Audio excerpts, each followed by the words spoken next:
big emergency comes in like that, we all kind of get pumped up because that's pretty much our job. We know what we got to do after it's gone and it's time to get everything restored.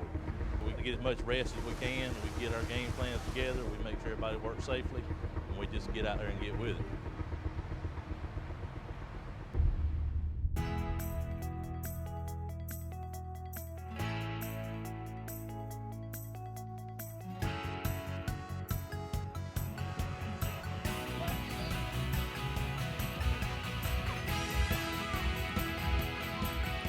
Have a fault or something that goes on up there at your transformer, a squirrel or some kind of a limb or something like that, there's a fuse in here that'll blow and it'll release that spring.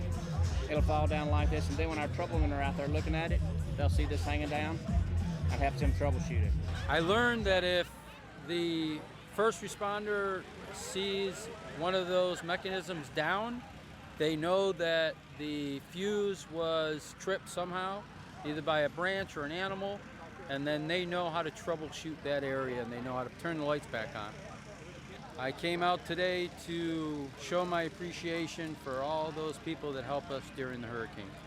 It's great that the community can get together and things like this where we can thank all the people that work so hard. In that very tough week after the hurricane hit and we were without power for 6 days. We was hit pretty hard. When the hurricane came in, then we went into the hurricane mode. I was on the night shift from 4 to 11 the next morning. I had 4 service trucks and about 8 guys. We was just going around trying to keep the circuits on. The day crews did the big buck of the stuff because they had daylight. We was doing the work at night with flashlights. Oh, these guys are gonna we love our trees in Tallahassee, and we all knew if we got a storm, there'd be a lot of trees down.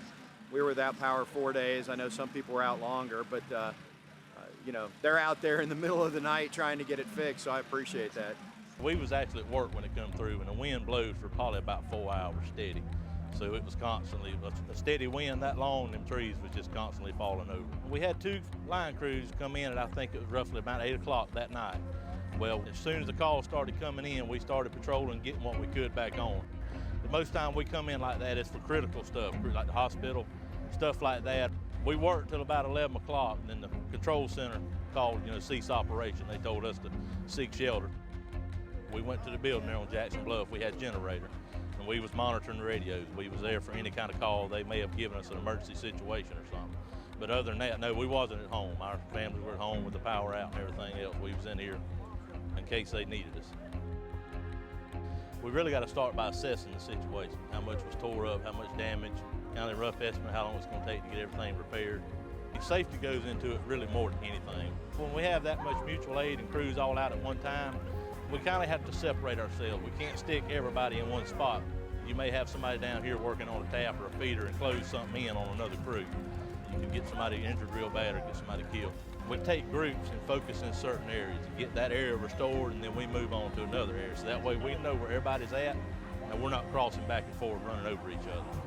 I've been doing line work going on 24 years. I've been on ice storms, I've been on hurricanes, tornadoes. When we do throw that switch in and 100, 200 houses come back on, we get really excited about that. At the end of the night, we like to kind of, know how many people we got back on just that day. It's, like I said, it's pretty rewarding to us to see the lights come back on. This is a great cause, and I'm having a great time. There's plenty of people, the weather is nice.